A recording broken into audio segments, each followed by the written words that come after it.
You define a component that returns from JSX, but TypeScript throws a type error saying JSX.Element is not assignable to ReactNode. What's going on here? JSX.Element is the return type of React.createElement.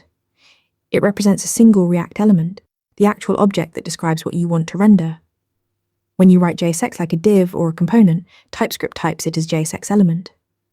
Under the hood, JSX.Element is just an alias for ReactElement with any props and any type. ReactNode is much broader. It's a union type that includes everything JSX.Element can be, plus primitives like strings, numbers, booleans, null, and undefined.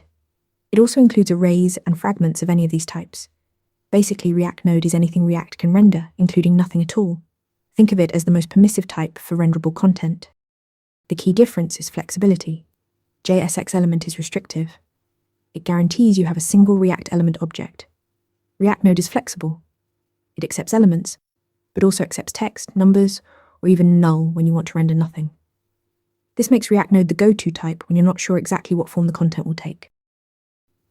In practice, use ReactNode for children props. Children can be anything: elements, text, arrays, or conditional nulls. Use JSX.Element when you specifically need a guaranteed rendered element, like when a function must return actual JSX, not a string or null. For example, a custom render prop that expects a component, not raw text.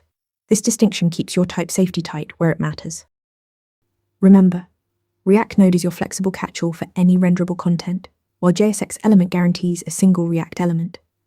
Master this distinction and you'll write cleaner, type-safe React components. Practice more interview questions to level up your skills. Want to get better at answering questions like this?